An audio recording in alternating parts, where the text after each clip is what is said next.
أنا أسوي هيك مثل ذول المذيعين الضايجين اللي ما يضحكون. حياكم الله، نشرة لأهم الأخبار نجرشها لحضراتكم من فوق التنكي الخاص بدبليو سينا، فأهلا وسهلا بكم.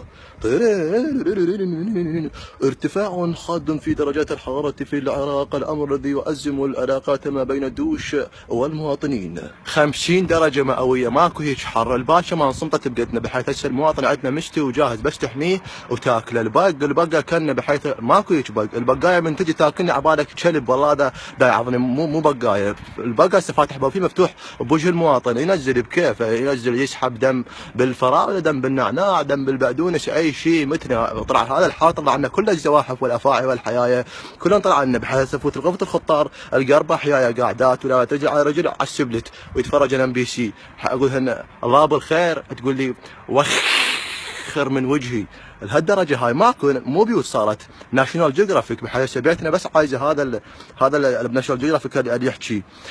فعلا انتشار واسع للافاعي في العراق. Sorry, the number you're trying to call. في الحقيقة هنالك أنواع كثيرة من الأفاعي في العراق انتشرت مؤخرا، فمنها الجبوري ومنها القيسية ومنها الأفاعي الجنوبية والشمالية. متنا من هالحر هذا. هسه المواطن بالعراق عندنا الدبليو سي بالنهار ما افوت لها لو يجي شو منو مخبر عاقل افوت الدبليو سي والماي نار يصمت صمت. اذا اروح اذا انحصر افوت الدبليو سي هسه، وبعدين شو يصير بالشو اسمه المنطقه الخضراء مالته تنشوشو، والله ما افوت له. لو هنا توصل، عايز المواطن انا نصيحه منها، لو توصل هنا من تنحصر ما لليل احفظها كمسوده، وبالليل بالك وتفوت شو اسمه مالتك المنطقه الخضراء مالتك من الغسيل يصير شاورما وبكيفك بعد اذا انت تخاف عليها. او احنا هسه بالعراق صرنا هاي عندنا هاي الطريقه بالبريج بدنا نخلي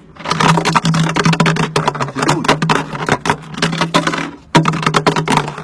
لازم نخلي ثلجه به على الاقل حتى يحافظ على سلامه المنطقه الخضراء، بحيث حتى الخطار صار من يجينا ويريد يروح للتواليت تنطي البريج بثلج، يقول لي يا ابن اشترس لي عرق، خما عرق حاط لي ثلج. ماكو الشمس، يعني تخيل الشمس عندنا توزع حراره بكيفها، فاتحه بث مباشر.